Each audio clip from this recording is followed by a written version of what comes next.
So hello student, आज हम discuss करेंगे बिजनेस इकोनॉमिक्स का प्रीवियस ईयर पेपर। ये हमारे बीकॉम का सिलेबस है, ठीक है। तो देखिए, आपका जो अभी है वो सेमेस्टर बेस्ड एग्जामिनेशन है। पहले हमारे ईयरली एग्जाम्स होते थे, ठीक है। तो बेटा अभी बहुत से स्टूडेंट्स कहेंगे मैम सेमेस्टर का पेपर दिखाओ क्योंकि सेमेस्टर एग्जाम है हमारे।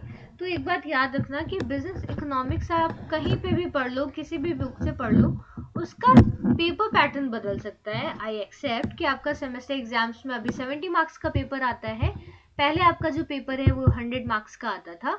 बट बेटा आपके जो टॉपिक्स है ना, जो आपका कंटेंट है या जो सिलेबस है वो थोड़ी ना बदल जाएगा। अगर आपसे बोला जाएगा प्री मैकेनिज्म क्या है तो आपको बताना पड़ेगा कि प्री मैकेनिज्म इकोनॉमिक्स में क्या होता है, ठीक है। तो चलो हम डिस्कस करते हैं। आपके कौन एक तरीके से ये देखकर चलो कि आपके कौन कौन से क्वेश्चंस हैं जो आ सकते हैं पेपर में, ठीक है। तो लेट्स गेट स्टार्टेड। सबसे पहला क्वेश्चन है हमारे शॉर्ट आंसर टाइप क्वेश्चंस का, explain the scope of business economics, ठीक है। अब हमारे बिजनेस इकोनॉमिक्स का क्या स्कोप है आपको एक्सप्लेन करना है।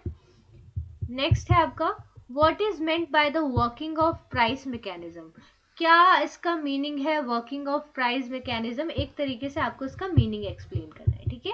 नंबर सी है describe the type of income elasticity of demand, कितने type of income elasticity of demand होते हैं उनको डिस्क्राइब करो।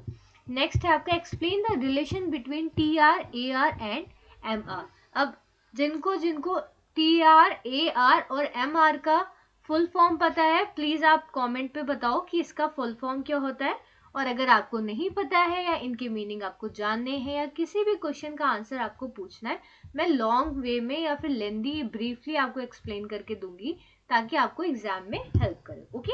नेक्स्ट क्वेश्चन आपका क्या है, give the main characteristics of iso product curve, ठीक है।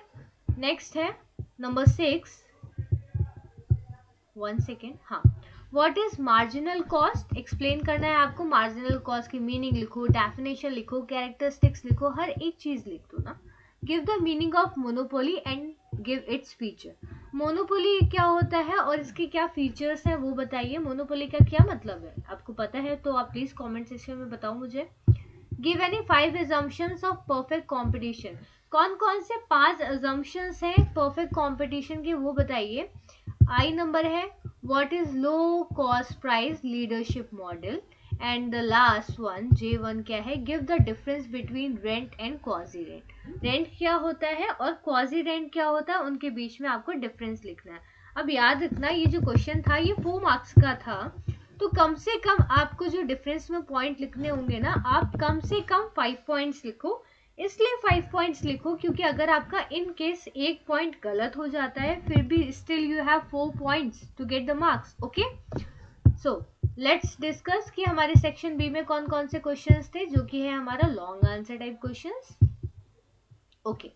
पहला है आपका, that means question number 2 is what is iso product curve, explain producers equilibrium under it, ठीक है। नेक्स्ट है what is price process and write the fundamental features of the process or the price mechanism. Number 4 है explain the degree of price elasticity of demand and discuss the main methods adopted to measure the elasticity of demand. Number 5 है discuss the law of diminishing return, why does this law apply, law of diminishing return का क्या meaning है और इस हम law को apply क्यों करते हैं, ठीक है। नेक्स्ट हमारा सेक्शन सी, आप एक बार देखो क्या है। सेक्शन सी भी आपका लॉन्ग आंसर टाइप क्वेश्चंस है, ठीक है। कौन कौन से क्वेश्चन आए थे, पहला है आपका what is perfect competition, how are prices determined under the perfect competition, perfect competition क्या है और कैसे हम प्राइस को डिटरमाइन करते हैं परफेक्ट कंपटीशन के केस में। नंबर 7 है How are the price and output determined under the price discrimination, कैसे हम प्राइस को और उसके आउटपुट को डिटरमाइन करते हैं प्राइस डिस्क्रिमिनेशन के टाइम पे, वो एक्सप्लेन करो। नेक्स्ट है critically examine the marginal productivity the theory of distribution, and next 9 number है explain the Ricardian theory of rent by the giving its assumptions and defects. ठीक है, रिकार्डिनल थ्योरी ऑफ रेंट आपको explain करना है और उसके साथ आपको क्या करना है, उसके assumptions क्या थे और क्या डिफेक्ट्स थे, वो सारी चीजें आपको एक्सप्लेन करनी है। सो स्टूडेंट, ये आपका पेपर था।